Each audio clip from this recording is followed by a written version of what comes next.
Hi, welcome to my channel, My Amish Neighbor. I noticed as I was traveling around in my community, I live in Southern Ohio and very large population of Amish people. And I noticed that not all of the Amish citizens in my community are wearing the same type of clothing. The buggies may be different and things like that. So I took it upon myself to visit one of my Amish friends and asked about them. And it started out where I was asking about the different orders or the different communities when then my Amish friend, he kind of called them churches. They talked about how they were broken up as churches, where I always figured they were broken up more by community or sect. But it all means the same thing. All those words are interchangeable. While I'm not really going to talk about the church itself and what goes on in the church, I'm going to share the different orders, the different groups of Amish that live here in my community.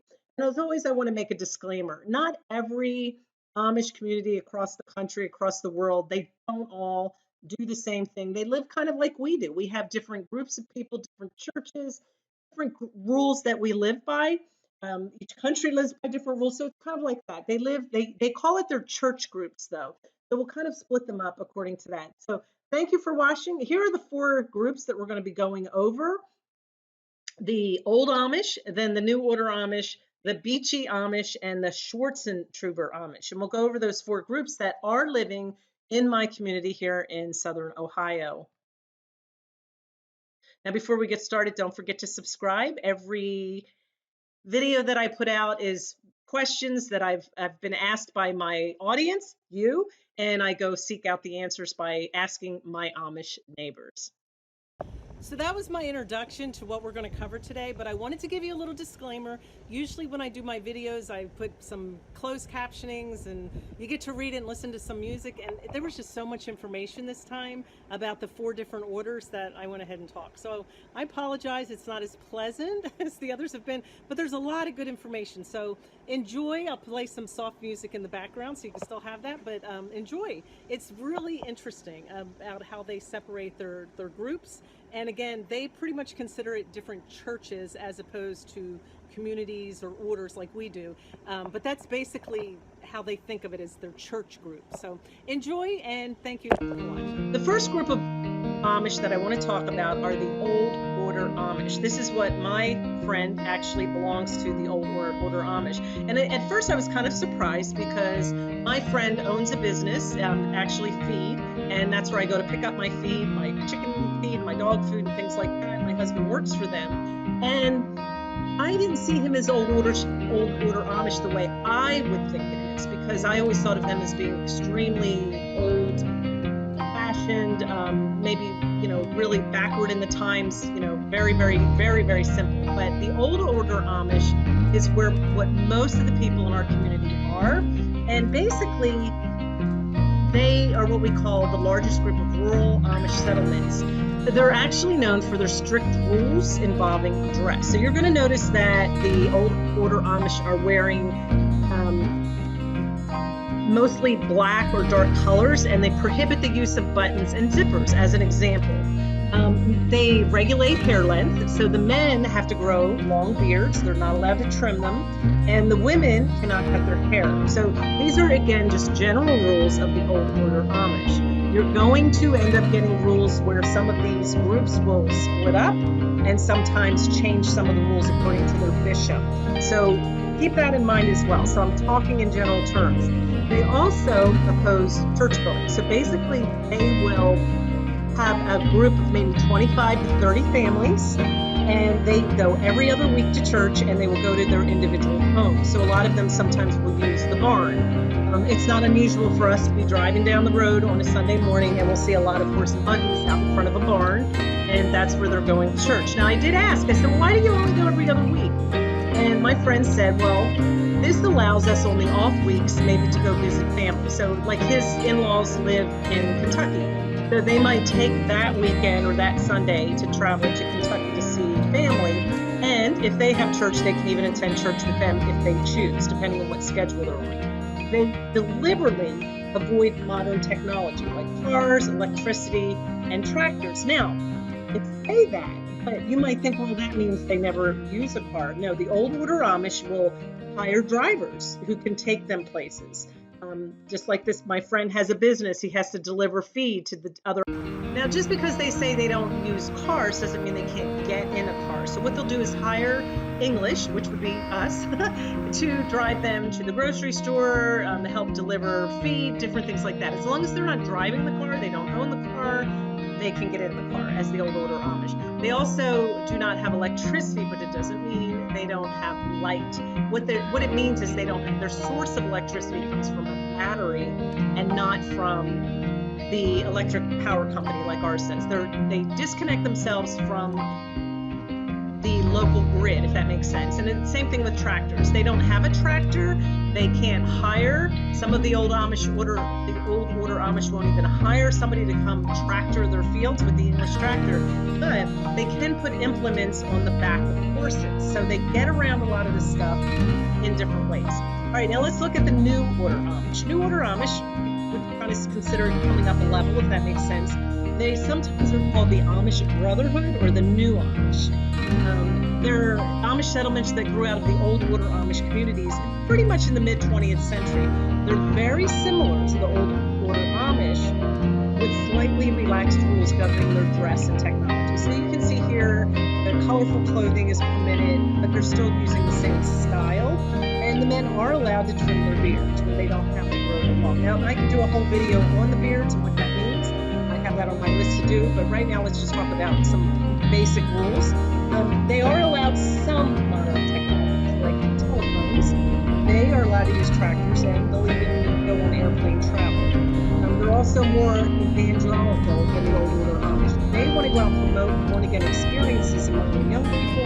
They send them out on missionaries into non-Amish communities. So they're more about promoting their beliefs out into the world and helping the people be saved. They're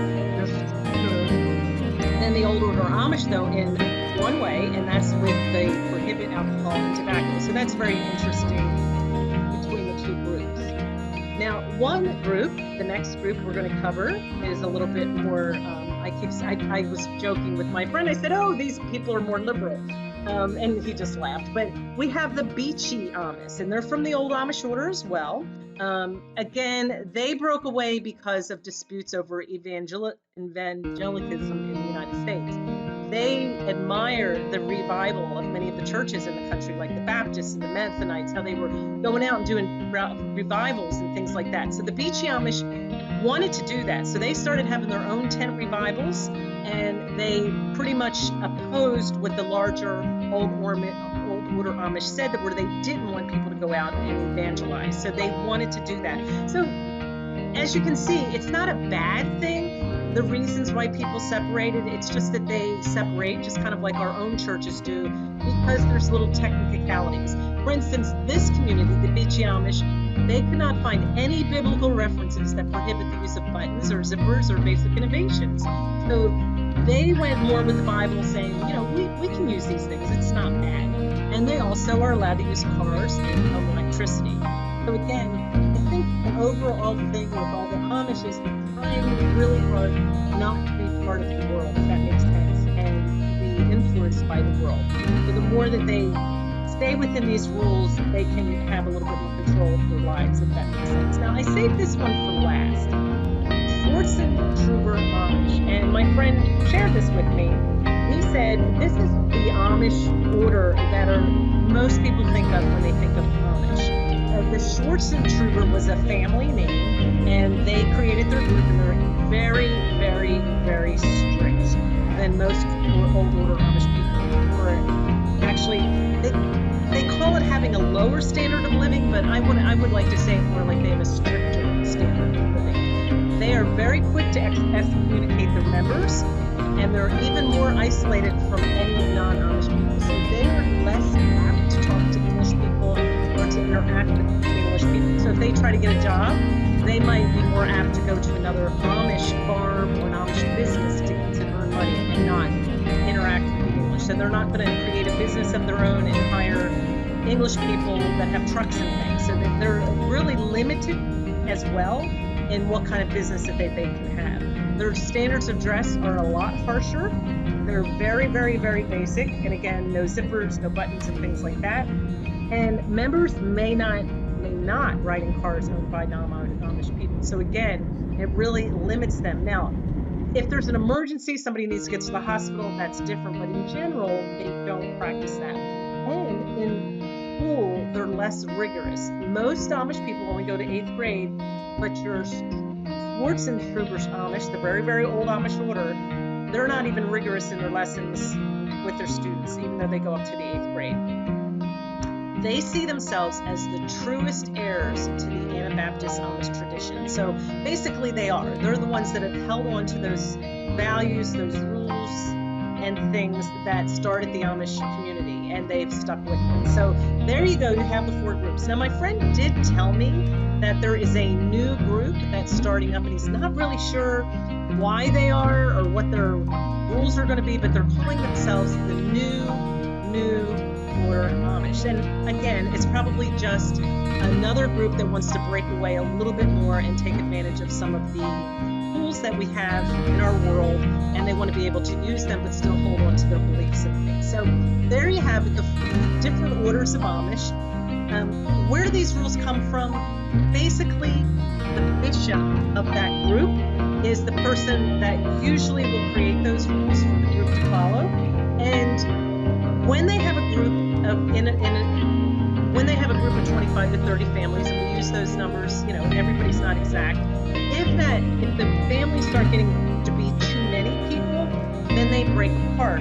And I had read a long time ago that as soon as they hit 100 people, they broke it up into 2 groups of 50.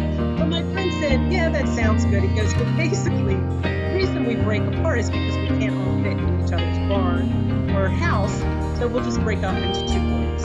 And he goes, and again, we're not so strict that, you know, because we've already been one group, that we can't go to somebody else's church.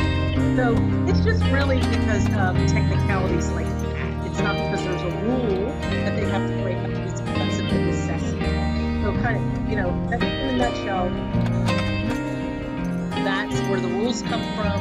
And a lot of times the rules are made based on the people in the group. I hope you enjoyed it. If you have any more questions, just ask below, and I will see you on the next video. Thank you so much for watching.